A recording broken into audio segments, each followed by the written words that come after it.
Hello everyone, मेरा नाम इम्तियाज अहमद शेख है। I am the director and founder of IT in Science Point.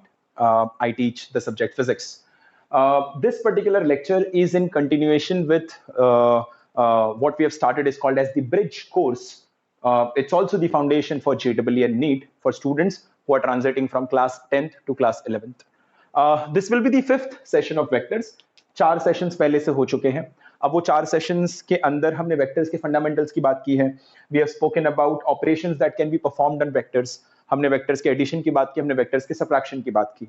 In this particular session, the most important topic that we are going to cover will be the multiplication of vectors. कि vectors को multiply कैसे किया जाता है। Is it like a normal multiplication और it's going to be some other multiplication format, because vectors का addition was not normal, vectors का subtraction was not normal, so the obvious thing that comes to your mind is कि multiplication भी normal नहीं होगा। But before I venture into multiplication, मैं तुम्हें last वाला जो टॉपिक था जो हमने 4th सेशन में किया था उसको यहां पर दोबारा ले रहा हूं, बिकॉज उससे हम मल्टीप्लिकेशन की तरफ ट्रांजिट करने वाले हैं। So will be talking about resolution of vectors. इसकी बात करते हैं कि वेक्टर्स का रेजोल्यूशन क्या होता है। मैंने तुम्हें बताया था दैट वेक्टर्स का resolution is nothing but the breaking of vectors into its components, perpendicular components. तो यहां पर आप इसको लिख सकते हो बाकायदा that this is basically breaking of a vector into its perpendicular component. किसी भी वेक्टर को उसके परपेंडिकुलर कंपोनेंट में ब्रेक करने के प्रोसेस को कहते हैं resolution of vectors. For example, I will tell you how does that happen. Let's say this is a vector that you have got and this vector is let's say vector p। तो इसके आप दो axis बना लो, इस vector के tell पर दो axis बना लो। Then those two axis are, एक एक्सिस मैंने कुछ इस तरह से बना लिया और दूसरा एक्सिस मैंने इस तरह से बना लिया, राइट? ये मैंने दो एक्सिस बना लिए। These two axis are perpendicular to each other. Let's say this angle is theta. तो आप यहां से इस तरह से लाइन एक ड्रॉप करो। Then in that case this will be called as one of the component of the vector and this will be called as another component of the vector. ये जो बगल का कंपोनेंट है इसको हम लिखते कैसे हैं? इसका मैग्नीट्यूड हो जाएगा p, बगल का component it's going to be p cos of theta and this सामने वाला will become p sin of theta. इसको प्रोनाउंस कैसे किया जाता है? इसको सीधा कहा जाता है एडजेसेंट कंपोनेंट और ये आपका जो हो जाता है ये हो जाता है आपका परपेंडिकुलर कंपोनेंट।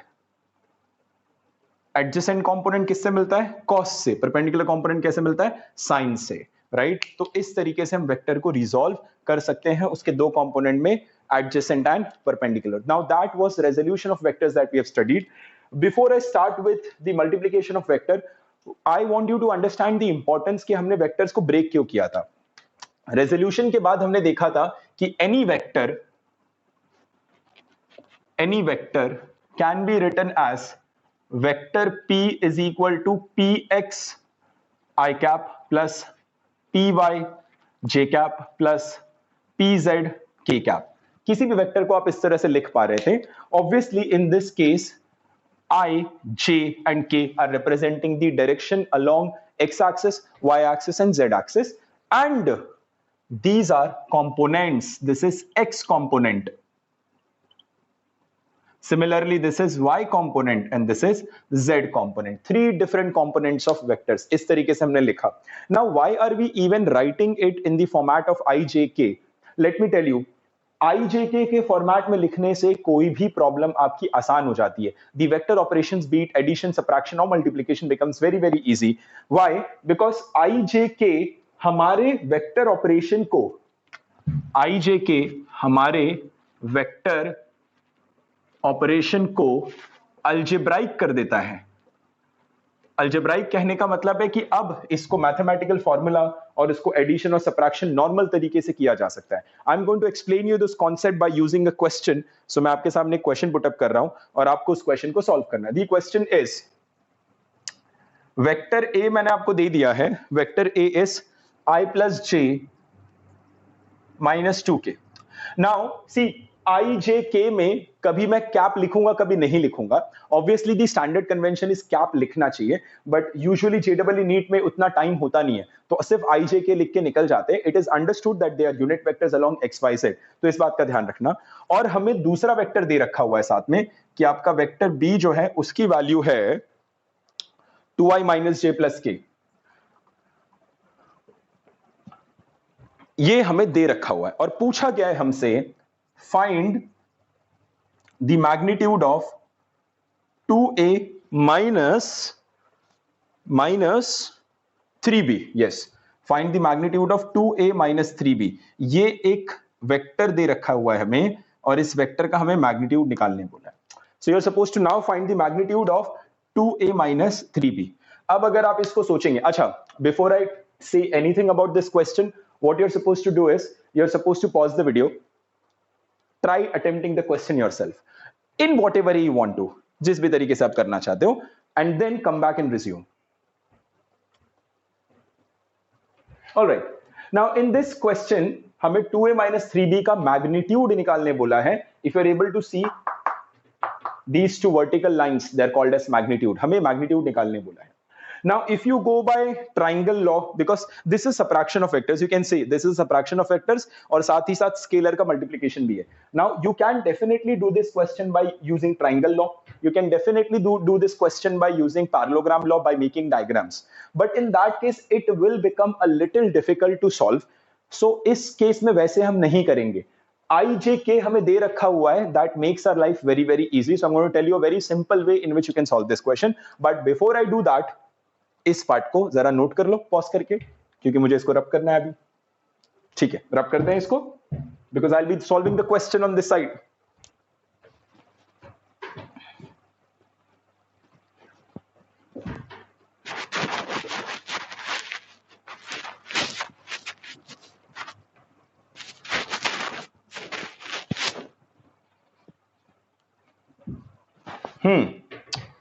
तो किस तरीके से किया जाएगा ये चीज? एक काम करते हैं, इस क्वेश्चन को करने का तरीका बड़ा सिंपल है. आप ये ए वेक्टर ऐसे लिख लो, क्या दे रखा है अपने को, ये i plus J minus 2k. तो यहां से आपका 2a वेक्टर कितना आ जाएगा, 2 से मल्टीप्लाई कर दो, 2i plus 2j minus 4k. बढ़िया. फिर अपने को दे रखा है 3b, तो आप यहां पर पहले b वेक्टर लिख लो. b वेक्टर कितना निकल कर आ रहा है, it turns out to be 2i minus j plus k. तो यहाँ 3b वेक्टर कितना निकल कर आ जाएगा, it's going to be 6i minus 3j plus 3k. अब हमसे 2a माइनस 3b की बात की है, so there is some vector p मैं मान लेता हूं and it is given as 2a minus 3b. तो यहां पर सॉल्व कर लो, ट्वाइस a, 2a की वैल्यू मैं लिख चुका ऑलरेडी यहां पर, 2i plus 2j minus 4k minus 3b यहां से निकाल लो, it's going to be 6i minus 3j plus 3k, and then we end up getting 2i minus 6i, it's going to be minus 4i, 2j minus minus plus, so 2j plus 3j, it's going to be 5j, and minus 4k minus 3k is going to be minus 7k, and that is the vector that we're looking at. This is the vector that we're looking at. Now ये vector हमें पता चल गया है, तो हमें basically हमने vector को मल्टीप्लिकेशन यानी एक वेक्टर को स्केलर से मल्टीप्लाई करके हमने ऐड भी कर लिया without even making the diagram. So without diagram we have been able to solve it. That's the beauty of IJK concept. इससे आसान हो जाता है. Now they have not asked for this vector, they have instead asked for the magnitude. हमसे पूछा गया है p का magnitude, that is the question has asked for the magnitude of 2a minus 3b. तो मैग्नीट्यूड क्या होगा, the magnitude is going to be magnitude of minus 4i plus 5j minus 7k.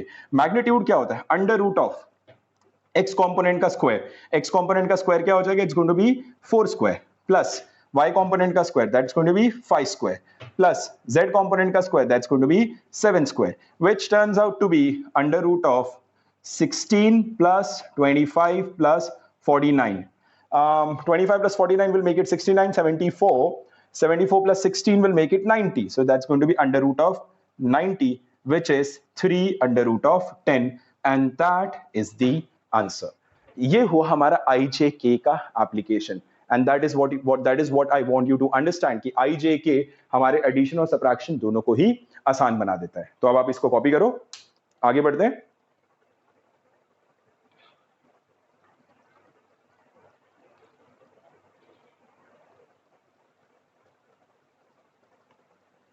चलो अब हम जानते हैं मल्टीप्लिकेशन ऑफ वेक्टर्स के बारे में, तो मैं इसको रब कर दे रहा हूं।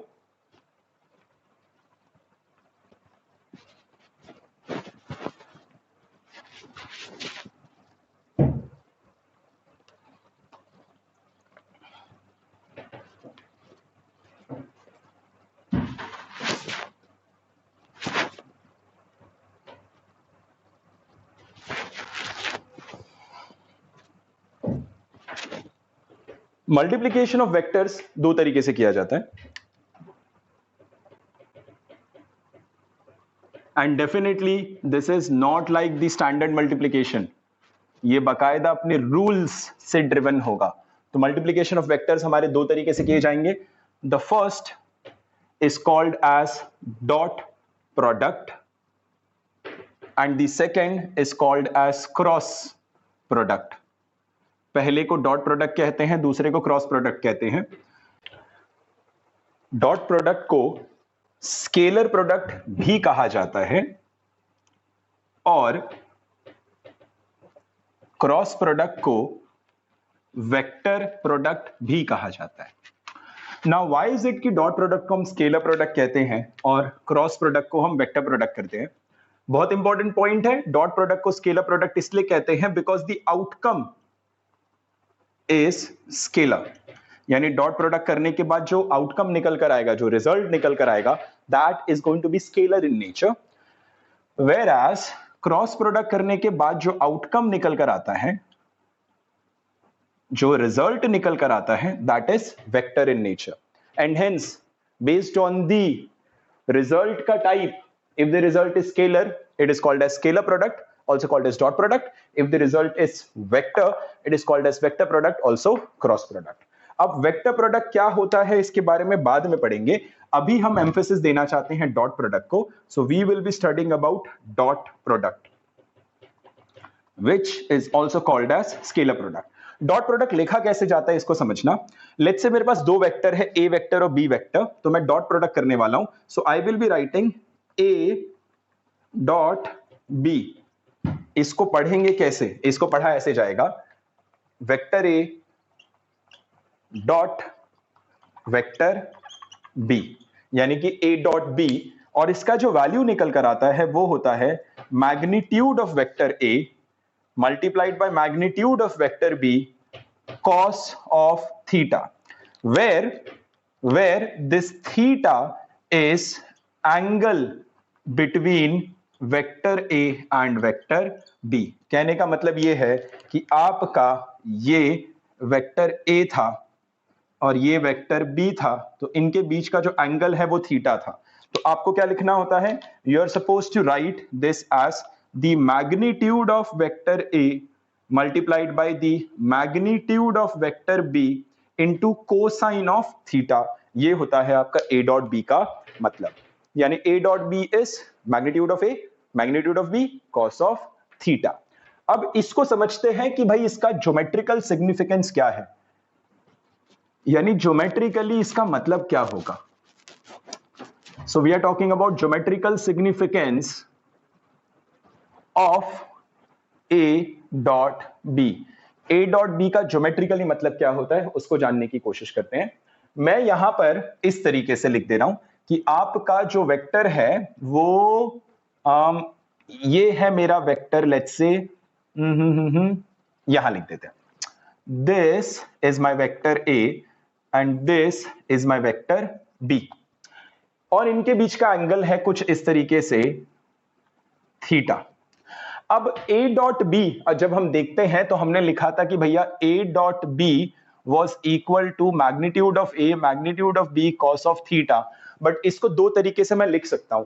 पहले तरीके से मैं लिख सकता हूं कि a dot b is equal to magnitude of a अलग से लिखा और b के साथ कॉस थीटा लिख दिया, ऐसे मैग्नीट्यूड ऑफ a अलग से लिखा और b के साथ कॉस थीटा लिख दिया। और यहां पर दूसरे तरीके से इसको रिप्रेजेंट कर सकता हूं, a dot b is equal to magnitude of a के साथ cos थीटा ले लिया और b को अलग से लिख दिया। मतलब दोनों का वही है ना, it's just that they are numbers, numbers को आगे पीछे लिखा जा सकता है, मल्टीप्लिकेशन है ना, 2 multiplied by 3 multiplied by 4 is equal to 4 multiplied by 3 multiplied by 2, it really doesn't make a lot of difference. So यहां से अगर आप देखेंगे तो इसका इंटरप्रिटेशन क्या है, I need you to understand कि मैंने ऐसा क्यों किया, और मुझे या तुम्हें यहां पर समझाना है कि मैंने ऐसा क्यों किया। ध्यान से देखना, ये डायग्राम था ना हमारे पास इस तरीके से, ये ए था और ये बी था और ये थीटा था। आप एक काम करो, आप जो है यहां से एक परपेंडिकुलर ऐसे लाइन बनाओ इस तरीके से, ठीक है। इसमें तुम देखोगे तो ये आपने पढ़ रखा हुआ है ना, याद होगा resolution of vectors, resolution of vectors के हिसाब से जाओगे तो ये आपका हो जाता है b cos ऑफ थीटा और ये आपका हो जाएगा b sin ऑफ थीटा। याद आया, एडजेसेंट कंपोनेंट ऑपोजिट कंपोनेंट, बगल का कंपोनेंट सामने वाला कंपोनेंट। और यहां पर अगर आप देख रहे हो तो b cos थीटा आपको दिख रहा है, राइट, ये डायरेक्शन के साथ इसका मैग्नीट्यूड कितना है, इसका मैग्नीट्यूड है b cos थीटा। तो यहां से आपको समझ में आएगा कि बॉस ये जो b cos थीटा था ना, ये वाला, this b cos theta is basically magnitude of component of vector b along vector a। यानी कि वेक्टर b का अगर मैं वेक्टर a के अलोंग कंपोनेंट ले लूं, ध्यान से, वेक्टर b का अगर वेक्टर a के अलोंग कंपोनेंट ले लूं तो उस कंपोनेंट का जो मैग्नीट्यूड है, उसका जो वैल्यू है, that is b cos theta. Similar interpretation सामने देखते हैं यहां पर डायग्राम को मैंने ऐसे बना रखा हुआ है, this is my b and this is my let's say a and this is theta. अब यहां पर a cos थीटा का मुझे सिग्निफिकेंस समझना है, तो मैं क्या कह रहा हूं आपसे, आप जो है यहां से ऐसे परपेंडिकुलर ड्रॉप करो इस तरह से, और यहां पर a का कंपोनेंट लो, use the concept of resolution of vectors, and what you end up getting is, ये बगल का कंपोनेंट तुम्हें ऐसे दिखेगा and that will be a cos of theta, और ये सामने वाला कंपोनेंट तुम्हें ऐसे दिखेगा, that will be a sin of theta. हमारे लिए कौन सा काम का है, we are talking about the बगल वाला component. So for us this component matters, for us this component matters, right. So यहां पर a cos थीटा क्या निकल कर आ रहा है, this a cos theta that I am able to write, this a cos theta can be written as, this is magnitude of component of a vector along b vector। यानी कि एक a vector का b vector के along जो component है that is a cos theta, and b vector का जो a vector के along कंपोनेंट है that is b cos theta. Clear हुआ। सो अपने डॉट प्रोडक्ट से हम एक वेक्टर का दूसरे वेक्टर पे कंपोनेंट निकाल सकते हैं, that is the geometrical significance of dot product. इसको थोड़ा सा आगे कंटिन्यू करते हैं, but before I do that ये नोट कर लो, पॉज करो और इसको नोट करो, फिर आगे बढ़ते हैं, ठीक है। चलिए,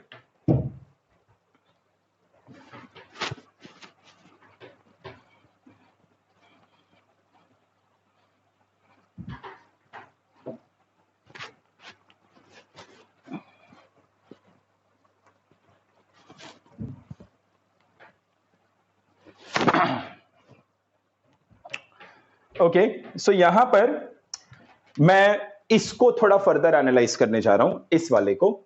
तो जब मैंने ऐसे लिखा कि ये हमारा भाई बी वेक्टर था और ये हमारा ए वेक्टर था and this was theta, then ये जो है ऐसे निकल कर आया, this was B cos of theta.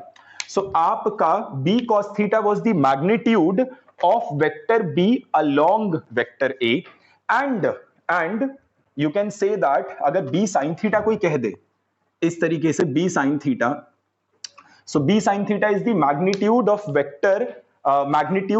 vector b perpendicular to vector a। तो यहां पर नोट करके एक छोटा सा यहां लिख देना that b cos theta तो आपने समझ लिया, b sin theta समझो, b sin theta is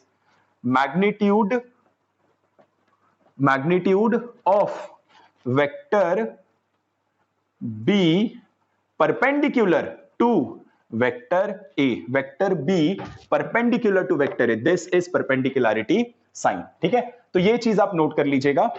and let's talk about this, आप जब कभी भी वेक्टर लिखेंगे, ऐसा कोई बोले कि find component of vector B along vector a, ऐसे कोई तुमसे पूछते तो इसको आप कैसे सॉल्व करोगे? सबसे पहली चीज, vector B along vector A का कंपोनेंट क्या है?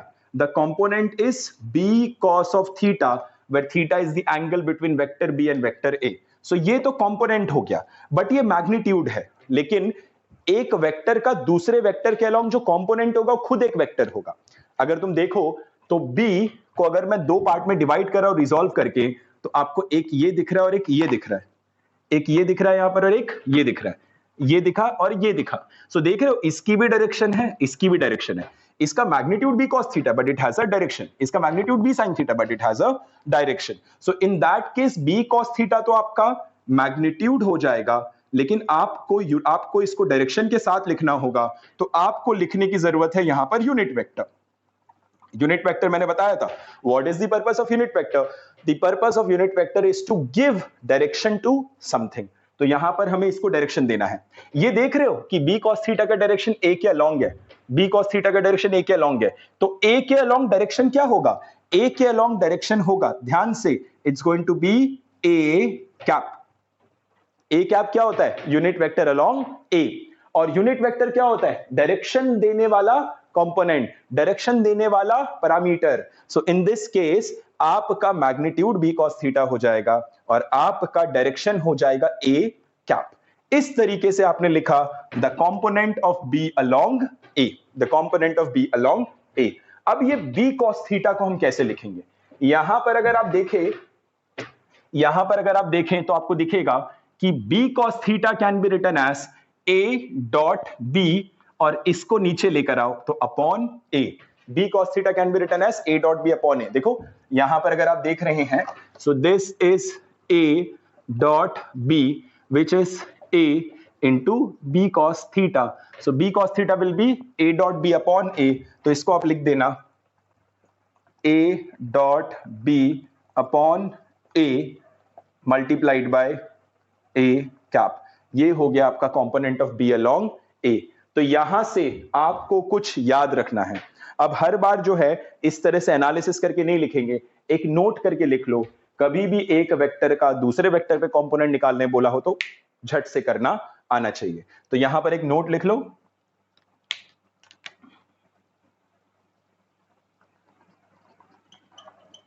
Notice first component of b on a कैसे लिखेंगे? ध्यान से, a dot b, b on a मतलब डायरेक्शन क्या होगा? a के अलोंग होगा। और जो है आपने इसको ऐसे मत लिखो, ऐसे लिखो। अच्छा यहां पर है ना, एक चीज और मैं तुम्हें समझाना चाहता हूं कि a dot b is equal to b dot a होगा। आप चाहो तो a डॉट b और b डॉट a को सेम लिख सकते हो। क्यों? क्योंकि दोनों को आगे पीछे करने से कोई फर्क नहीं पड़ता। a dot b a b cos theta हो जाएगा, b dot a b a cos theta हो जाएगा। a into b is b into a, 2 into 3 is 3 into 2। सो फर्क नहीं पड़ेगा। इस प्रॉपर्टी को कहते हैं कम्यूटेटिव प्रॉपर्टी। अब कम्यूटेटिव क्या होता है वो इवेंचुअली मैं आपको समझाऊंगा, बट यहां पर एनालिसिस में मैं अपने नोट को समझने की कोशिश करूं। So the component of b on a will be given as, सबसे पहले आप जो है b डॉट a लिख दो, ऐसे b डॉट a। अच्छा b अलोंग a है ना, यानी कि मेरे कंपोनेंट का डायरेक्शन a के अलोंग है, तो डायरेक्शन हो जाएगा a कैप।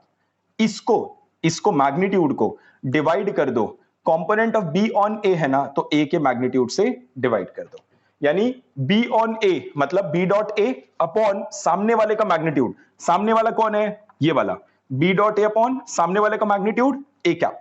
इसी तरह से अगर आप याद करना चाहोगे तो ऐसे लिखोगे, कंपोनेंट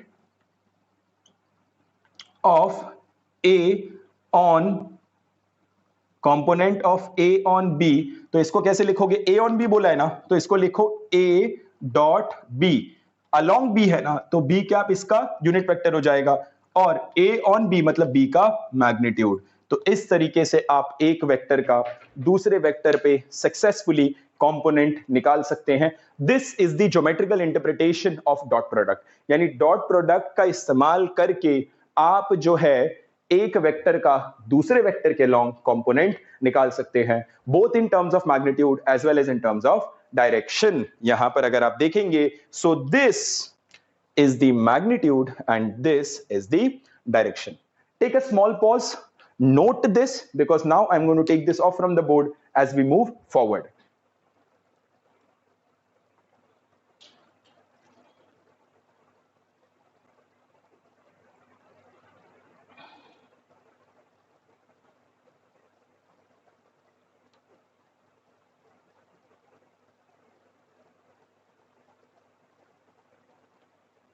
ऑल राइट, चलिए वापस आइए।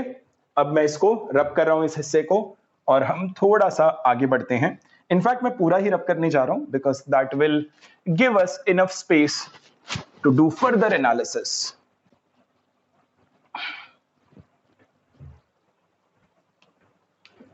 बहुत लॉजिकल है, बहुत लॉजिकल है, कंफ्यूज नहीं होना, जरा भी ध्यान देते रहना। नहीं समझ में आए पॉज करो, पीछे जाओ, रिप्ले करो। किसी चीज को 2-3 बार देखने से आप छोटे नहीं हो जाओगे। एक बार में समझ में आ जाता तो बात ही कुछ और होती, बट ऐसा नहीं है। हम सभी को चीजें धीरे धीरे समझ में आती है। That's how our brain works. So go slow, steadily, repeat कर करके देखो, तब जाकर चीजें समझ में आएगी। बहुत नई चीज पढ़ने की कोशिश कर रहे हो। अब हमने जो है डॉट प्रोडक्ट लिखना सीख लिया और डॉट प्रोडक्ट का ज्योमेट्रिकल सिग्निफिकेंस समझ लिया।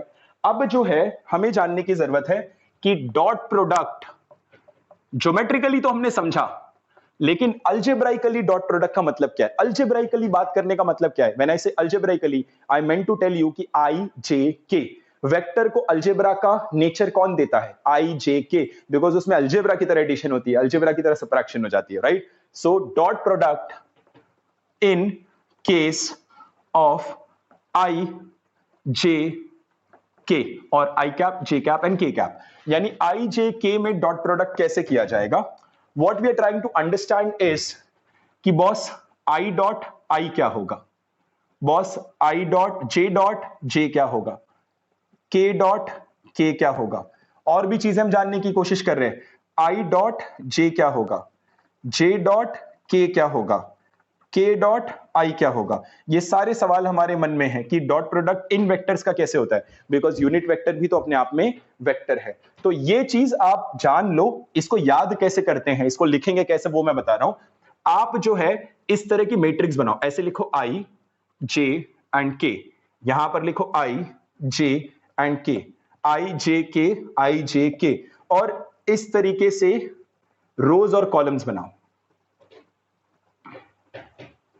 ये बन गए हमारे रोज और कॉलम्स, और हमें जो है इसको भरना है। किसको भरना है, ये देखो, यस, ये हमें जो है 9 बॉक्सेस है, इन 9 बॉक्सेस को हमें भरना है। आई जे के, और इस तरह से 9 बॉक्सेस हमने बना लिए।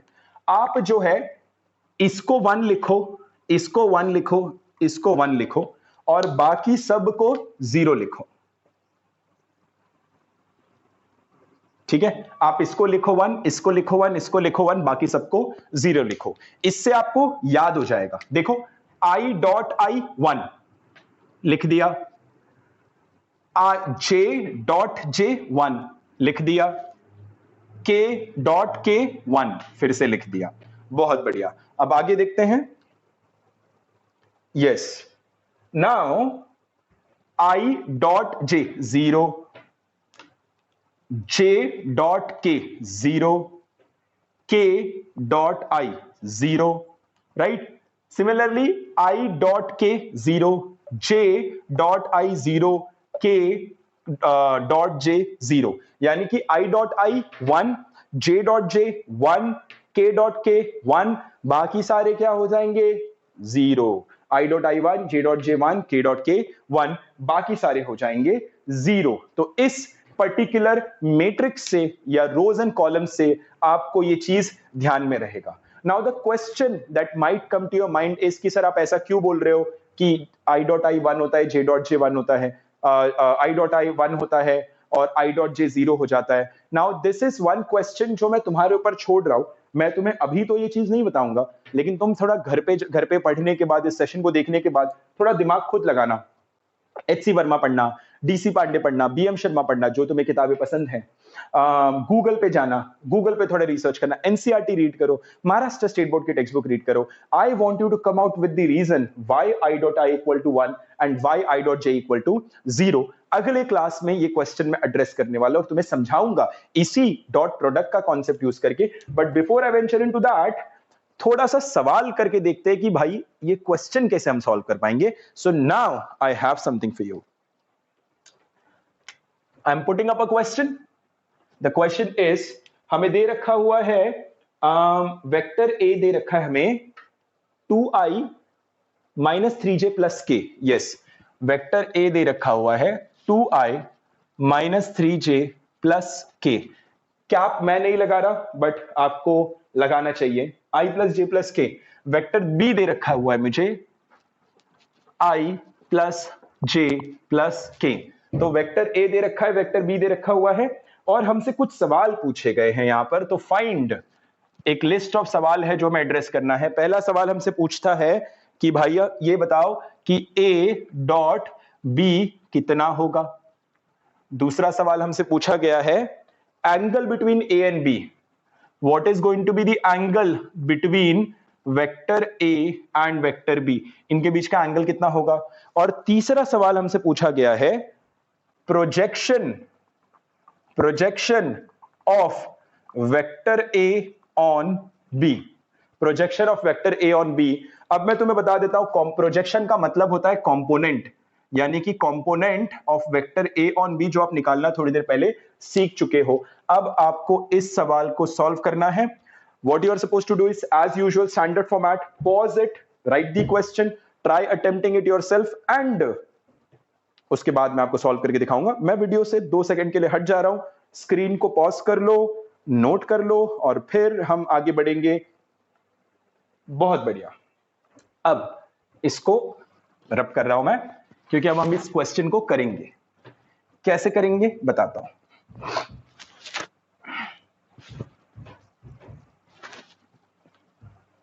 ओके, तो इस सवाल को यहां से सॉल्व करना शुरू करते हैं.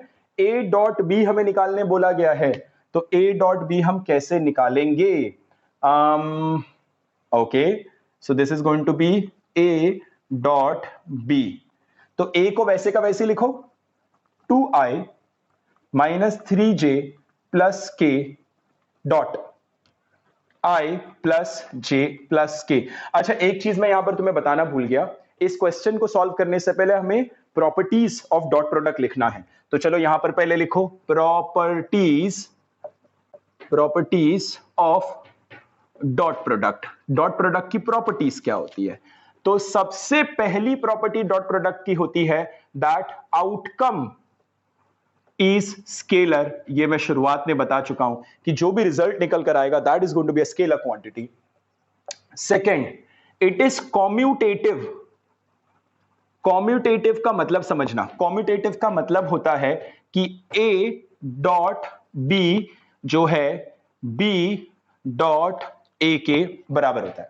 a dot b is equal to b dot a. That is what commutative means.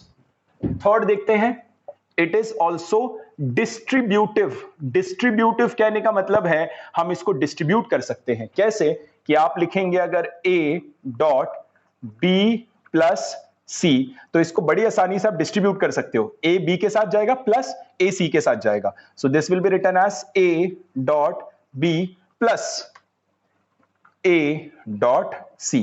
तो इस तरीके से 3 प्रॉपर्टीज होती है डॉट प्रोडक्ट की. The first is outcome is scalar, the second is it is commutative, a dot b is equal to b dot a, and the third is distributive, यानी कि वो डिस्ट्रीब्यूट हो सकता है. a dot b plus c is equal to a dot b plus a dot c. Standard properties जो हमने आज तक अलजेब्रा में पढ़ी थी वो यहां पर अप्लाई हो जाएगा. अब यहां पर अगर आप देखेंगे तो नॉर्मल स्टैंडर्ड अलजेब्रा में जैसे ब्रैकेट ओपन करते हैं ना, बिल्कुल वैसी ब्रैकेट ओपन करो और ये डिस्ट्रीब्यूटिव प्रॉपर्टी का हम इस्तेमाल कर लेंगे. कैसे करेंगे ध्यान से देखो. मैंने क्या किया, इसका पहला टर्म लिया और ये पूरा ले लिया. तो कैसे लिखा मैंने इसको 2i और ये पूरा ले लिया i plus j plus k. But इनके बीच में होगा क्या, डॉट. ऐसे क्या करते थे ना, 2i डॉट ये पूरा. अब मैंने क्या किया, अब मैंने जो है ये दूसरा टर्म लिया और इसके साथ फिर से इसको दोबारा रिपीट किया। सो दूसरा टर्म जब मैंने लिया तो मैंने कैसे लिखा, -3j और यहां पर फिर से रिपीट किया i प्लस जे प्लस के और यहां पर कर दिया मैंने डॉट प्रोडक्ट। सिमिलरली ये मैंने तीसरा टर्म लिया और इसको दोबारा रिपीट कर लिया, तो क्या लिखा मैंने, प्लस के, इसको वापस रिपीट किया i प्लस जे प्लस के और यहां पर फिर से कर दिया मैंने डॉट प्रोडक्ट। तो इस तरीके से मैंने अपने वेक्टर को ओपन कर दिया है। अब जब मैंने अपने वेक्टर को ओपन कर दिया तो मैं इसको डिस्ट्रीब्यूट भी करने वाला हूं, ये भी ऑब्वियसली यहां से यहां आना डिस्ट्रीब्यूटिव प्रोडक्ट ही था। अब जो है इसको यहां ले जाओ, फिर इधर ले जाओ, फिर इधर ले जाओ, सो this will become 2i dot I, है ना, i डॉट आई आ गया ऐसे, क्या आप लिख दो, मैं नहीं लिखता हूं लेकिन अभी लिख दे रहे हैं, plus 2i dot J plus 2i dot के, इस तरह से लिख सकते हो, मैं नहीं लिखूंगा, थोड़ा सा स्मार्ट बनते, बार बार कौन सॉल्व करेगा। ऑब्वियस सी बात है कि भैया i डॉट जे खत्म हो जाएगा, i डॉट के खत्म हो जाएगा, j डॉट आई खत्म हो जाएगा, j डॉट के खत्म हो जाएगा, k डॉट आई खत्म हो जाएगा, k डॉट जे खत्म हो जाएगा। तो यहां से फायदे में क्या है, i dot I equal to 1, j dot J equal to 1 and k dot K equal to 1। So with that i dot I 1, तो यहां से 2 माइनस 3, j डॉट जे 1, तो यहां से -3 प्लस k डॉट के 1, so plus 1. So this becomes 2 minus this is -1 plus 1, the answer is 0. The answer is 0. So A dot B turns out to be 0, which addresses the first question. Now we're going to talk about the second question, which is finding the angle between the two vectors. मैं इसको रब कर रहा हूं. I hope that you have noted this. If not, pause and note.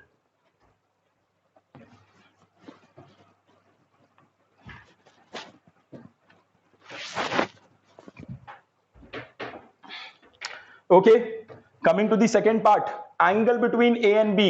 Angle between A and B कैसे निकालेंगे, dot product का इस्तेमाल करेंगे। देखो क्या बोला है, A डॉट B क्या लिखा जाता था, magnitude of A, magnitude of B, cos of theta, in which case if let's say this is A and if this is B, तो इनके बीच का एंगल थीटा है, मुझे ये थीटा ही तो निकालना है। तो यदि मैं cos थीटा की वैल्यू निकाल लूं, then my problem is solved. So how do I write this? I'll be writing it as cos of theta is equal to A dot B the whole upon magnitude of A multiplied by magnitude of B. A dot B cos of theta, A dot B मैंने कितना निकाला, 0. So यहां पर देख पा रहे हो cos theta equal to 0, और cos theta 0 कब होता है, that is theta equal to 90 degree, because cos of 90 equal to 0। यानी टेक्निकली अगर तुम डायग्राम देखोगे तो डायग्राम ऐसा है, this is vector A and this is vector B and they are at 90 degree with respect to each other. Clear हुआ, beautiful. अब जो है हम थर्ड पार्ट देखते हैं।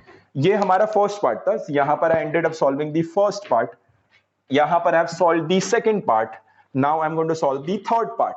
Projection of A on B, यानी it's talking about component of vector A on B। याद करो लिखवाया था A dot B अपॉन सामने वाले का मैग्नीट्यूड, और किसके अलोंग की बात कर रहा है, B के अलोंग की बात कर रहा है, तो लिखो B कैप, ये मैग्नीट्यूड हो जाएगा। The answer turns out to be 0 because A dot P मैं निकाल चुका हूं 0, यानी कि A का B पे कोई भी कंपोनेंट एग्जिस्ट नहीं करेगा and hence the dot product is 0। A का B पे कोई भी कंपोनेंट एग्जिस्ट नहीं करेगा, so the dot product is 0। तो यहां से हमने तीनों पार्ट को सॉल्व किया। अभी मैंने इसके जस्ट पहले जो तुमसे कहा था, I dot I equal to 1, J dot J equal to 1, K dot K equal to 1, absolutely fine. I dot J equal to 0, J dot K equal to 0, K dot I equal to 0। क्यों है 0? Answer यहां छुपा हुआ है, तो सोचना, जाकर के अटेम्प्ट करना, इस क्वेश्चन को एज ए रेफरेंस यूज करना, then you will be able to answer them. सो अब थोड़ा सा वीडियो को पॉज करेंगे और इसको नोट करेंगे। तो अभी हमने रेजोल्यूशन ऑफ वेक्टर्स पढ़ा इस पर्टिकुलर सेशन में। We also studied about dot product.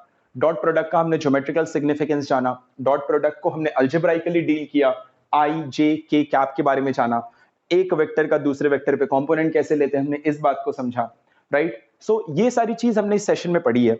The next topic that we are supposed to discuss is cross product, but मैं cross product को अभी right away नहीं लेने वाला, because it will be too much for this session, because cross product अपने आप में एक बड़ा ही typical सा attention demanding topic है, तो मैं एक separate session इसके लिए लूंगा, the next session, and that is going to be the final session, because हम almost vectors की closing पे पहुंच चुके हैं, and with the final session हम एक basic mathematics का, basic physics का foundation course का एक significant chapter खत्म कर चुके रहेंगे, right? So I'll be resting my session over here, but before I do that, see, the sessions that we are conducting right now are demo sessions. When I say it's a demo session, what do I mean to say? कि ये sessions जो है are not just they are the initial foundation lectures. They're also acting as a demo session for students who did not take admission so far or who are planning to take admissions. So this video I'll try to circulate in public so that you can get to see it and understand.